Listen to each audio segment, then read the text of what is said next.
విక్రమ్ అయితే రాధ విషయంలో ఏదో ఒక కుట్ర జరుగుతూనే ఉంటుంది అని చెప్పి అన్నట్టుగా ఇంక ఇద్దరు పోలీసులను అయితే రాధకి సెక్యూరిటీగా అయితే ఇంటి దగ్గరే పెడతాడు. ఇంక రాధకైతే ఒక భర్త భార్యకి ఎలా జాగ్రత్తలు చెప్పాలో అలాగే చెప్పేటప్పటికి ఇంక రాధ కూడా అయితే విక్రమ్ చాలా ముండోడు అనుకున్నా, కానీ విక్రమ్లో కూడా కొన్ని మంచి క్వాలిటీస్ ఉన్నాయి అని చెప్పని అనుకుంటుంది. ఈ లోపల ఇంకా నువ్వు ఎక్కడికి వెళ్ళొద్దు, నువ్వు ఎక్కడికి వెళ్ళాలన్నా నాకు ఇన్ఫర్మేషన్ ఇచ్చే వెళ్ళు, ఇంట్లో కూడా నువ్వు ఎవరు లేని ప్లేస్లో ఉండొద్దు అని చెప్పని అన్ని ప్రతి ఒక్కటి తన విషయంలో అన్ని జాగ్రత్త తీసుకుంటాడు. కానీ ఇంక రాధ అయితే ఇంక సేని దగ్గరికి వెళ్ళాలి అని చెప్పనని ఇంక పోలీసులకైతే వచ్చి చెప్తుంది.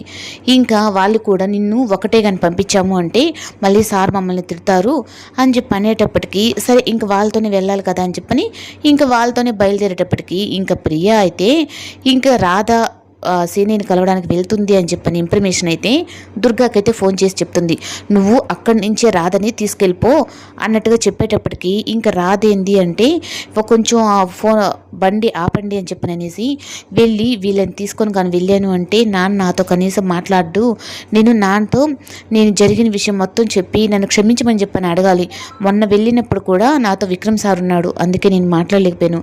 ఇప్పుడు నా అంతటి నేను వెళ్ళి నాన్నతో జరిగిన విషయం మొత్తం చెప్పాను అంటే నా మనసుకు కొంచెం రిలీఫ్గా ఉంటుంది అని చెప్పని ఇంకా రాధా వాళ్ళని అడ్డు తప్పించుకొని ఇంకా వేరే దగ్గరికి వెళ్తుంది. ఈ విషయం అయితే ఇంకా విక్రమ్కి అయితే చెప్తారు, సార్ మాతోనే రాధ మేడం తీసుకొచ్చాము కానీ రాధ మేడం ఇప్పుడు కనిపించట్లేదు అనేటప్పటికీ ఇంకా విక్రమ్ అయితే మీరు ఎంత పెద్ద పని చేశారు, అసలు రాధను తీసుకొని వెళ్తున్న విషయమైనా నాకేమైనా ఇన్ఫర్మేషన్ ఇచ్చారా మీరు, ఇప్పుడు రాధ ఎంత పెద్ద ప్రాబ్లంలో ఉందో మీకు తెలుసా అన్నట్టుగా ఇంకా వాళ్ళు అంటూ ఉంటే ఇంకా విక్రమ్ అయితే ఇంకా అలర్ట్ అయిపోతాడు. రాధ సేని దగ్గరికి వెళ్ళుంటుంది, ముందు అక్కడికైనా వచ్చిందా లేదా అని చెప్పిన కనుక్కోవాలని ఇంకా తన డ్యూటీని కూడా పక్కన పెట్టి ఇంకా రాధ కోసం అయితే విక్రమ్ అయితే ఇంకా వెతుకుతూ ఉంటాడు.